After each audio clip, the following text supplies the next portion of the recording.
Hello guys! Welcome to my channel, John Reyes Car Vlog. Muli, ako si Risa nagbabalik.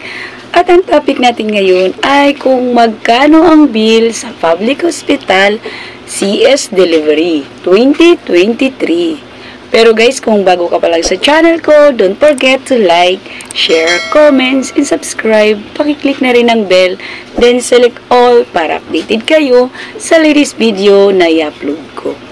Sa video na ito guys ay malalaman nyo kung magkano ang bill sa public hospitals, CS Delivery, ilang araw nag-stay sa hospital at kung ano-anong mga ahensya ang nilapitan para ito ay maging zero bill. So guys, panoorin nyo po ito para may matutunan po kayo, maging guide po sa inyo, lalong-lalo na dan sa mga nganak dyan. Experience po to ng aking katrabaho. So, nanganak siya guys ng November 7, 2023 sa public hospital. So, magkano ang kanyang bill? Ito guys ay 17,875 lahat na po guys. Kasama na ang kay baby at sa mommy. So, ito po guys, ang kinovered ni PhilHealth dito ay 14,875. So, ito guys, ang PhilHealth niya ay ginamit niya mismo yung sa kanyang pangalan. Under din po siya ni company. So, hindi po siya nag-resign. So, napakaganda po guys, no?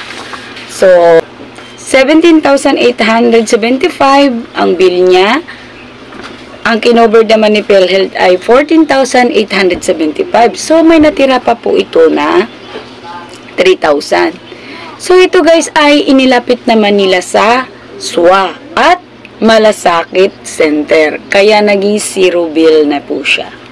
So, guys, ilang araw po siya sa ospital. Ito po ay 3 days lang. Oh, ang ganda, no? 3 days. Ibig sabihin, healthy si mami, healthy rin ang baby. Kasi guys, katulad sa akin, tumagal ako ng 7 days kasi nga, under observation si baby. So, kapag matagal ka sa ospital, malaki rin po ang bill. So, di ba? Oh.